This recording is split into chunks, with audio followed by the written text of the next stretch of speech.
नमस्ते अनि हार्दिक स्वागत छ। म तपाईहरुलाई स्वागत गर्न चाहन्छु मेरो YouTube च्यानल दिल्ली बहादुर ओलीमा।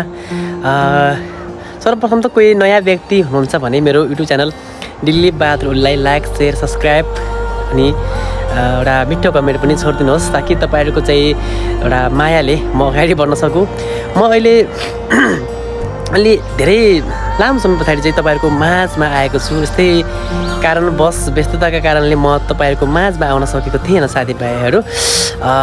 के गर्दै हुनुहुन्छ मेरो आदरणीय आमा बुवा, दाजुभाइ, दिदीबहिनी तथा मेरा प्यार साथीहरु। आज म तपाईहरुको माझमा एउटा विषयमा कुराकानी गर्न गइरहेको छु जो अहिले अप्रिलमा चाहिँ COE प्राप्त गरेर जापानको स्टुडेन्ट मा आउन लाग्नु भएका भाइ बहिनीहरुको लागि चाहिँ म के कुराकानी गर्न लागिरहेको छु जो अहिले अप्रिल इन्टेकको लागि चाहिँ COE प्राप्त गरी जापान आउने तयारीमा हुनुहुन्छ।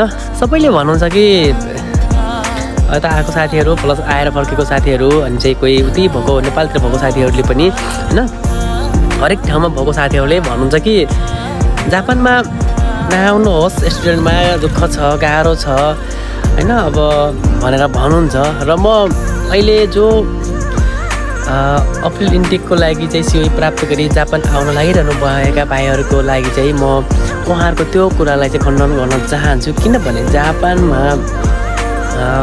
गाह्रो साह्रो थोरै पहिले भन्दा थोरै दुःख सुख त छ, तर पनि त्यति चाहिँ बस्नै नसकिने गरी जीवनयापन गर्नै नसकिने गरी चाहिँ गाह्रो छैन साथीहरु। किनभने जो भाषा केही पनि नपढेर आउनुहुन्छ र यताको बारेमा चाहिँ आफू जान लागेको ठाउँ के हो कस्तो हो त्यो नबुझेर आउने साथीहरुको लागि चाहिँ थोरै गाह्रो होला।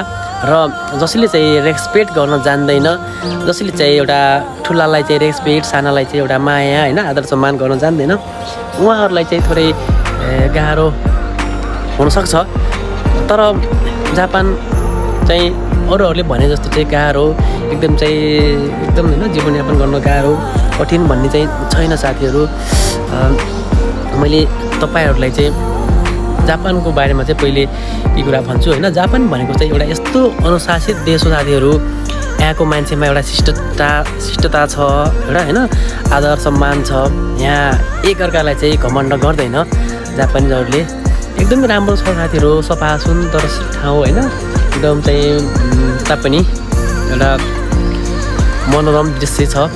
त्यसै गरेर यहाँको टेक्नोलोजी चाहिँ एकदम चाहिँ टेक्नोलोजीमा एकदम अब्बल रहेको देश मानिन्छ साथीहरु। टेक्नोलोजी एकदम चाहिँ फास्ट छ यता हैन जापानमा। त्यही भएर जापानमा आउन लागिरहनु भएका भाइहरुलाई, भाइ बहिनीहरु अनि हैन दिदी बहिनीहरुको लागि चाहिँ मैले एउटा सल्लाह भनौं न। अब जो अहिले COE प्राप्त गरिसक्नु भएको छ र उहाँहरुले थप चाहिँ मेहनत गर्नुहोस्, थप पढ्नुहोस् र यता आइसके पछाडि गाह्रो छैन साथीहरु। अब गाह्रो साह्रो दुःख सुख भन्ने कुरा त अब कहाँ हुँदैन र हैन, जता पनि गाह्रो साह्रो हुन्छ।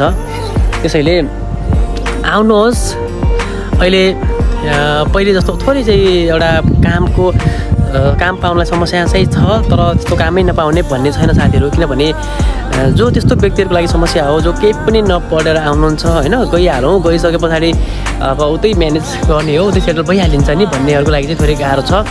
जसले चाहिँ एउटा यहाँको व्यक्तिहरुलाई एउटा रेस्पेक्ट गर्न जान्दैन उहाँहरुको लागि गाह्रो छ। त्यसैले तपाईहरु आउनुहोस्, यहाँको व्यक्तिहरुसँग घुलमिल हुन सिक्नुहोस्। त्यसै गरेर हरेक ठाउँमा विज्ञापन भ्याकेन्सीहरु दिएको हुन्छ कामको लागि अनि त्यसमा चाहिँ तपाईहरुले एउटा फर्म भरेर हैन इन्टरभ्यु दिएर जान सक्नुहुन्छ। एकदम राम्रो हुन्छ साथीहरु। यता चाहिँ डेको चाहिँ एउटा पैसा पनि राम्रो हुन्छ। डेको 11-12 तिर 1400 कतै 1500 पनि दिन्छ साथीहरु। त्यसै गरेर नाइटको चाहिँ लगभग 16-1700 सम्म पनि हुन्छ। त्यसैले आउनुहोस्। यता चाहिँ काम गरेको पैसा 1 रुपैयाँ पनि ठग्दैन साथीहरु। अनि काम पनि आफ्नो समयभन्दा 1 मिनेट पनि बढी गराउँदैन। त्यसैले एकदमै राम्रो छ। मजाले चाहिँ ढुक्क भएर अहिले एकदम खुसीयालीमा हुनुहुन्छ होला। भर्खरै COE प्राप्त गरेर बस्नुभएको छ आउने तयारीमा। एकदम तपाईहरुलाई जापानमा धेरै धेरै स्वागत छ।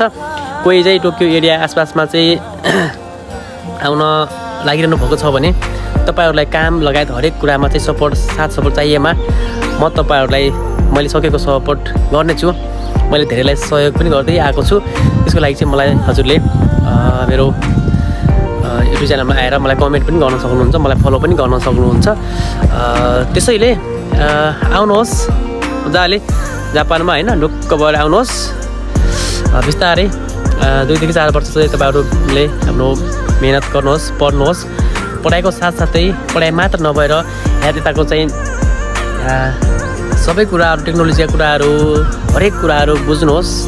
त्यसले तपाईँहरूलाई पछिका दिनहरूमा धेरै सहज अनि फाइदा पनि हुनेछ भन्दै आगामी दिनहरूमा म यो वर्किङको बारेमा पनि कुराकानी गर्नेछु।